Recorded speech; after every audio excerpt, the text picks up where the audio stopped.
جی میں یہ سوال کرنا چاہتا ہوں کہ آج الحاد بھی یہ مانتا ہے کہ یہ دنیا ایک بگ ہوں بینگ کے ذریعے ایک وجود میں آئی، اور وہ یہ ہوں کہتے ہیں کہ ہم کو نہیں پتا کہ یہ بگ بینگ کس نے کیا تھا، اس کا جواب ہمارے ہوں پاس نہیں ہے۔ لیکن وہ ساتھ ہوں ہی یہ کہتے ہیں کہ یہ کیسے ہم مان لیں کہ یہ مسلمانوں کے خدا نے کیا ہے، کرسچنس کے خداؤں نے کیا ہے، ہندوؤں کے خداؤں نے کیا ہے۔ یہ میں سوال ان کے رکھ رہا ہوں، میرے کو بھی بڑی ہنسی آئی تھی جیسے آپ کو آئی ہے، لیکن ہوں چونکہ اردو کے اندر اب کچھ الہادی چینلز بڑے بچوں کے اندر کم عقلی کی وجہ سے پروموٹ ہو رہے ہیں، تو یہ میں وہ والے سوال آپ کے سامنے رکھ رہا ہوں۔ پہلے آپ اس سوال کا جواب دے رہے ہیں، اگر آپ کے پاس ہوا تو پھر میں دوسرا سوال کروں گا۔ ٹھیک ہو گیا۔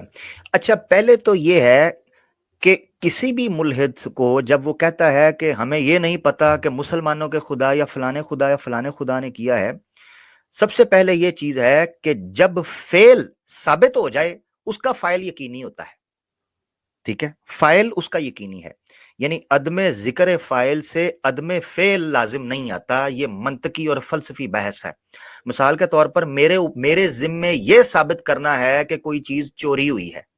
جب کوئی چیز مفقود ہے، چوری ہوئی ہے، تو یقیناً چور نے چوری کی ہوگی۔ یہ مثال میں منفی دے رہا ہوں سمجھانے کے لیے۔ اچھا، اسی طریقے سے آپ کسی بچے کو دیکھتے ہیں، آپ ایک سڑک پہ جا رہے ہیں اور سڑک پر آپ دیکھتے ہیں کہ آپ کو ایک بچہ روتا، بچے کے رونے کی آواز آتی ہے، تو آپ دوڑ کر جاتے ہیں، آپ بچہ دیکھتے ہیں، لا محالہ آپ کے ذہن میں سب سے پہلے جو چیز آئے گی غیر شعوری طور پر وہ آئے گی اس کے ماں باپ کون ہے۔ کیوں آتا ہے آپ کے ذہن میں اس کے ماں باپ کون ہے؟ کیونکہ آپ کو پتا ہے کہ یہ بچہ آسمان سے نہیں گرا، نہ زمین سے پھدک کر باہر آیا ہے، ٹھیک ہے، نہ یہ ٹورنٹ سے ڈاؤن لوڈ ہوا ہے، نہ یہ سوشل میڈیا کی پیدائش ہے۔ یہ ایک ماں باپ کا ملاپ ہوا ہے فطرتی طور پر، اور اس کے ایک پروسیس کے نتیجے میں یہ بچہ آپ کے سامنے موجود ہے۔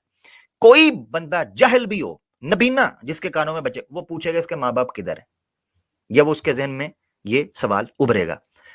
اب جب یہ ملحد مانتا ہے، میں نے اسی لیے جب ڈبیٹ ہوئی تھی، اگر آپ نے سنی ہوگی وہ ڈبیٹ، یقیناً میں نے اس میں بھی یہ بات کی تھی کہ science, establish science reverse analogy کے اوپر یہ مفروضہ کھڑا کرتی ہے کہ 13.8 بلین ایئرز اگو ایک انیشل سنگولیرٹی سے بمب ہوتا ہے، بگ بینگ جسے کہتے ہیں، وداؤٹ نوائز، ٹھیک ہے۔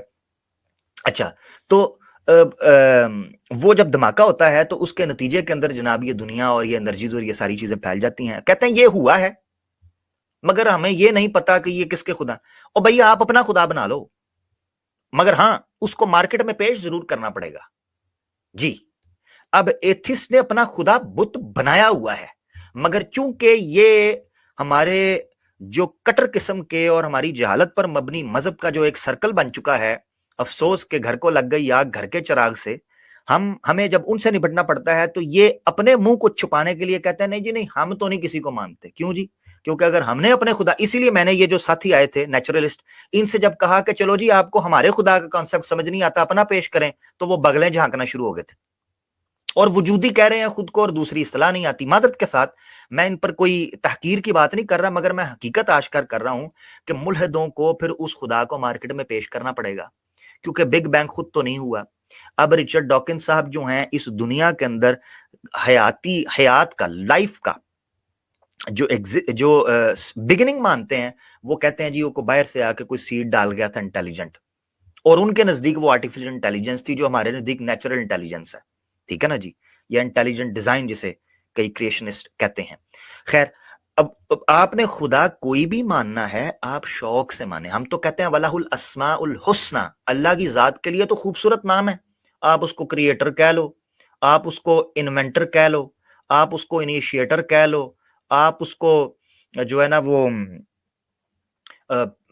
وٹ ایور ڈائریکٹر کہہ لو، جو آپ نام رکھ سکتے ہو، اس پورے کے پورے، اس پوری کی پوری کائنات کو سجانے والا جو ہے اس کو آپ کوئی نام دے دیں۔ یہ 99 ناموں کے اندر تو بند وہ کریں نا جنہوں نے 99 ناموں کی مالا جپنی ہے۔ ہمارے نزدیک تو لامحدود ہے، ہمارے نزدیک تو سورہ کہف کے اندر اس نے اپنے ناموں کے بارے میں، اپنی صفات کے بارے میں کہہ دیا ہے کہ زمین و آسمان خشک ہو جائیں گے مگر اللہ کی ذات کی حمد اور ثنا بیان نہیں ہو سکتی۔ اس نے قصہ ایک ہی جملے میں ختم کر دیا تھا کہ الحمد للہ رب العالمین، تمام جہانوں کا جو رب ہے تمام تعریفیں اس کے لیے ہیں۔ قصہ مختصر، کہانی ختم ہو گئی تھی۔ اب یہ جو کہتے ہیں جی خدا کو، تو ہم ان سے سوال کریں گے کہ مسلمان ہوں یا ہندو ہوں یا عیسائی ہوں یا یہودی ہوں، وہ سب کم از کم اس چیز پر تو متفق ہے نا کہ اس کائنات کا جو شروع کرنے والا تھا وہی سب کا رب ہے۔ آپ کسی عام عیسائی کو بٹھا کر پوچھ لیں کہ جناب آپ جس باپ کو، آسمانی باپ کو مانتے ہیں، کیا وہ مسلمانوں کا باپ نہیں ہے؟ کیا وہ ہندوؤں کا نہیں ہے؟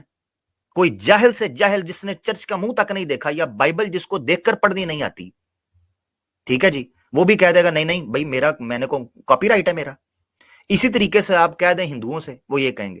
یہ اصل میں اٹھاتے ہیں ان شدت پرست یا شدت پسند مولویوں کی، یا ہمارے جیسے جو جاہل لوگ ہیں مذہبی جو بیچارے متنفر ہیں، ان کی باتوں کو کہتے ہیں جی انہوں نے کاپی رائٹ کو مل ماری ہوئی ہے۔ تو یہ غلط فہمی ہے جس کا یہ فائدہ اٹھاتے ہیں، یہ جہالت ہے۔ میرے خیال سے میں اس بات کافی بات کر چکا ہوں، آپ اور کو بات کرنا چاہتے ہیں کر لیں، پھر ایک اور کوسچن آئے ہمارے پاس۔